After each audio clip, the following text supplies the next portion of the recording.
بلقائك معكم مجددا في برنامجكم الحصاد السياسي. حاولنا أن نغير شيئا ما الحلة، وأن كذلك نتحدث بكل تجرد وبكل إريحية.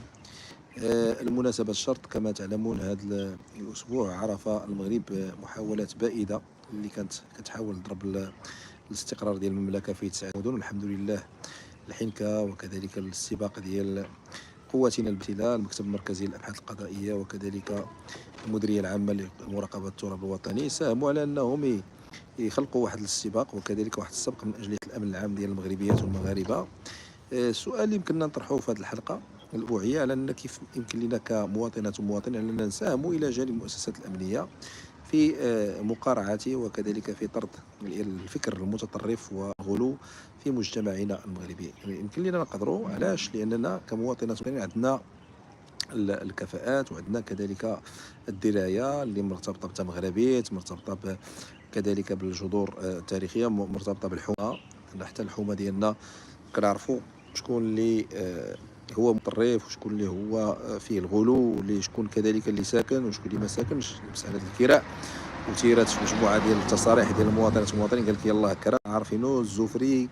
كذلك في الافكار اللي كتروجها بعض المنصات والمنابر الاعلاميه على مستوى التواصل الاجتماعي وغيره، افكار ربما اللي كنقولوش اعلام المنظم، كاين دابا الاعلام غير مهيكل وكتنشر عبرها مجموعه من الاقصوصات التكفيريه وكذلك الظلاميه وعمليه غسل الدماغ وما الى ذلك. وبالتالي باش نكونوا فينا واحد اللقاء ونعبروا على المغربيه ديالنا، نقولوا على اننا يمكننا نشاركوا الى جانب المؤسسات في التحسيس وكذلك في التكوين عبر منصه المجتمع المدني، عبر مؤسسات الاسره ديالنا، العائله ديالنا، عبر مؤسسات العائله ديالنا الكبيره اللي هي حومه، وكذلك عبر وسائل التواصل الاجتماعي اللي خصنا نحرصوا على ان وليداتنا ما يبقاوش يتعاطوا مع اي شيء، ولا كذلك نرجعوا الاعتبار للمسيد ونرجعوا الاعتبار كذلك للمدرسه، وكذلك نوعيوا وليداتنا بهذه الاخطار المحدقه اللي ولات كتمو الحركات الارهابيه ومن بعد كذلك الكيانات الظلاميه اللي اصلا هي بطبيعه الحال تحتضن الارهاب والانفصال فوق ارضها. بالتالي باش نكونوا واعيين بحساسيه المرحله خصنا ناخذ بعين الاعتبار على ان هذه المره راكنا على شفا حفرة من أن نقع في شرك هذه التسعات ماشي سهلة، والعمل الجبار اللي قاموا به القوات ديالنا الأمنية الباسلة نساء ورجالا كنشكروا بهذا الباب ونحييهم، وكذلك التعاون المواطن إجلاء المواطن. وبالتالي فخصنا نكونوا يدا في يد مول الحانوت، السمسار، الرباغ، الجليجي، الناس اللي كتعمل خاصة في الأحياء اللي كيعرفوا بعضهم البعض ان اذا كانت شي بعض التحركات الغريبه من بعض الغرباء على انهم يبلغوا شي عيب، هذا ماشي سميتو التبرقيق، هذا سميتو حب الوطن وحب الوطن بالايمان. كذلك فيما يتعلق بالمساجد الان وزاره الاوقاف والشؤون الاسلاميه بمعيه كذلك قبل ذلك المجلس العلمي الاعلى كاين واحد الخطه ديال التبليغ شنو هما المعالم ديال الدين الاسلامي. راه ماشي الاسلام تيقول لك سير تفرقع باش تقتل عباد الله لانك تقتل الناس، لان من قتل نفسا بغير نفس او فساد في الارض فكانما قتل الناس جميعا ومن احيا فكانما احيا الناس جميعا. حتى داك السيد اللي تيقول لك غيموت شهيد اش هو كاع مش من شهيد هذا.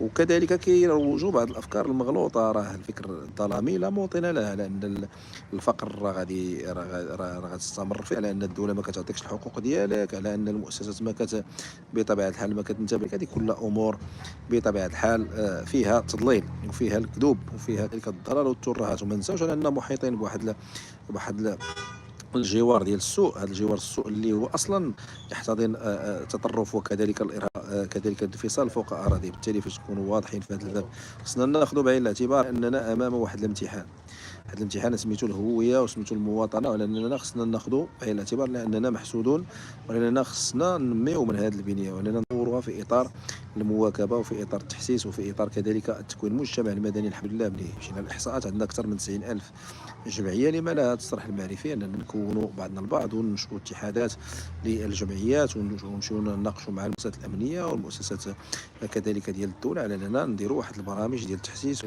التكوين كذلك الاجراء ديال القوانين بطبيعه الحال لانها تواكب هاد الناس اللي لا اقول تنقول بزاف عليهم اعتنقوا لان الاعتناق يكون في دين، انهم يؤمنون بهذه الافكار الظلاميه على شيء لانه هو عنده مشكل خاص ولا ربما مريض نفسانيا ولا عنده كذلك اكراهات ودواخل نفسيه. لان حتى الطب اللي خصنا نطوروه في بلادنا، وكذلك ناخذوا على انه خصو يولي جزء لا يتجزا من منظومه التربيه والتكوين. بالتالي فاش نكونوا صرحاء مع راسنا نقولوا على ان فعلا هذا العمل الجبار ما خصناش نضيعوه، لاننا عندنا قوات امنيه وعندنا مؤسسه امنيه قادره على التفاعل مع مثل هكذا تحركات تتربص بالامن ديال الدوله ديالنا، الله يحفظها ويحفظ ملكنا.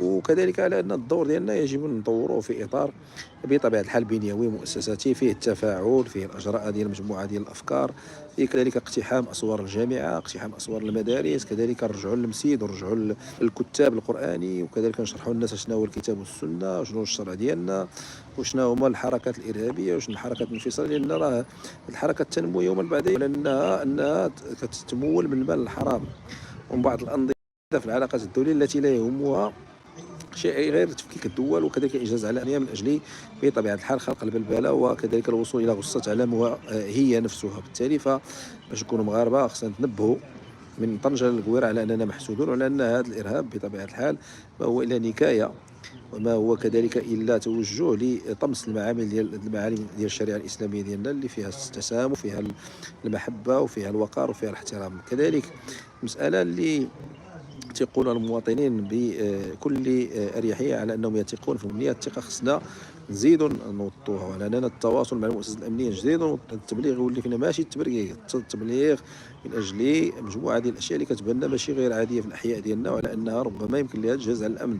المساله ديال التقنين على المواد اللي كتصنع منها المتفجرات خصنا كدوله واننا بعين الاعتبار ديال بطبيعه الحال وضع واحد الاليه ديال التتبع ديال ديك المواد فين كتمشي باش تكونوا واضحين، لان هادشي ولا كيكثر وهذا الشيء كذلك ولا خطير. كذلك بالنسبه للمواقع ديال التواصل الاجتماعي خصنا نديروا منصات للتحسيس عبر مواقع التواصل الاجتماعي ونذكروا بالاسماء شنو هما هذيك بمن يسمون انفسهم امراء. الامير بزاف عليهم يكونوا امراء، لان الامير عنده واحد الخصائص ديال الربيت وديال كذلك ديال تأسلاميت انه مسلم ويؤمن بالكتاب والسنه، وكذلك الامراء اينما حلوا حتى وارتحلوا في جميع بقاع الارض عندهم واحد الخصائص وعندهم واحد الصفات وعندهم دمات الاخلاق، وما كيسعاوش على انهم بحور ديال الدماء من اجل خدمه غصه بعينه. بالتالي المغرب الحمد لله منخرط في محاط التطرف والارهاب، وهذا التطرف والارهاب بطبيعه الحال هو منبوذ لا على مستوى الدين الاسلامي ولا مستوى جميع الشرائع الاسلاميه، وكذلك فيما يتعلق بالتشريع الدولي او القانون الدولي الذي بطبيعه الحال يحرم ويجرم التطرف والارهاب. بالتالي نكونوا يقظين الله يجازيكم بخير، واننا نخلقوا منصات للتوعيه ولتحسيس ونقتحموا اسوار المؤسسه لي ربما اعداد مشاريع للتوعيه والتحسين والحومه، نركز على الحومه، ناخذوا على الاعتبار الحومه هي مهمه. وكاننا نتحدثوا عن قبيله وشيخ قبيله، راه حنا عشنا في حومات وكنعرفوا الاخوان ديالنا والاخوات ديالنا اللي عشنا معهم عرفناه. بالتالي رجعوا للحومه الاسريه ورجعوا كذلك لتربيه الناس، وخصك تعرف ولدك فين مشى بنتك فين مشات، كاب وكأم انتم مسؤولون عن ابنائكم وابنائكن، وكذلك على اننا هذه الوسائط ديال التواصل الاجتماعي ما نقولوش نقنوها، وانما نعرفوا ولادنا اش كيشوفوا مع من كيتعاطاو ومع من كيتو، على اساس على اننا بطبيعه الحال نساهموا بما اوتينا من قوه فكريه وعلميه ومعرفيه وحتى اسريه وحتى ديال الجهود هذا الشبح الذي اصبح يتربص بمجموع مناطق العالم بينها المملكه. ما ننساوش على ان داعش الان متخنقه في دول الساحل والصحراء. بالتالي فنحن بطبيعه الحال مستهدفون، لاننا ندافع عن التطرف وندافع عن الارهاب ونقوم بطبيعه الحال بخلق مجموعه من الاستراتيجيات ضد التطرف وضد الارهاب، وندافع بشراسه عن بطبيعه الحال تنقيه البنيه الدوليه من هذا المرض العضوي. بالتالي باش نكونوا صرحاء فيما بيننا خصنا نديرو يد في اليد، ولا نعطيو المثال اللي كينتظروا منا سيدنا، وعلى ان المغاربه معروفين على ان بالتضامن والمحبه والاخاء، وهذا الشيء خصنا نرجعوا للتقاليد ديالنا والاعراف ديالنا، والاسره ترجع للحمه ديالها اللي كانت عليها شحال هذا، ومبقاوش نستهانوا بالامور. راه عنده صديق هنا عنده صديقه هنا انه يتواصل، ما كنعرفوش ولادنا في وسائل التواصل الاجتماعي كل شيء عنده دابا الوسائل، ولكن هذه الوسائل راه الاسره مسؤوله، وكذلك بطبيعه الحال الحكومه مسؤوله والمجتمع المغربي مسؤول. الله يحسن عوان هذه المؤسسات الامنيه كيفاش كتدخل وكيفاش كذلك كتجنب المغرب بحر من لان هذه المره راه داك الشيء كارثي وخطير، على ان 9 ديال المدن كانت مقصوده، وعلى ان هذا القصد كانت فيه استهداف شخصيات عمومية ومنشآت عامة وكذلك مواطنات ومواطنين. بالتالي فاش ما نقولوش أننا انتهينا عند هذا الحد أننا فكنا هذا الخلية الإرهابي، ولكن اليقظة ثم اليقظة والتعاون وتمغربية والمحبة المتبادلة، ونرجعوا الدين ديالنا العادات ديالنا والتقاليد ديالنا. ما كنقولوش نحشروا الأنف ديالنا في الخصوصيات ديال الآخر، وإنما نقولوا نساهموا بما أوتينا من محبة لهذا الوطن ومحبة لبعضنا البعض في واحد الثقافة ديال طرد هذه الأفكار الظلامية، وطرد كذلك هذا الشبح الذي أصبح يتربص بوطننا وكذلك بأمتنا المغيرة. حفظ الله ملكنا وبلادنا. حاولت على أنني نكون مقتضب، وعلى أننا بطبيعة الحال نتحدث بهذه اللغة العامية، وأننا قدما في خلق بنية للتفكير وكذلك العمل سويا أجل طرد هذا الفكر الظلامي الذي أصبح يسود مختلف بقاع العالم ومن بينها المملكة المغربية. ألقاكم إن شاء الله الأسبوع في برنامج آخر وحلقة جديدة من برنامجكم الحصاد السياسي. السلام عليكم ورحمة الله تعالى وبركاته.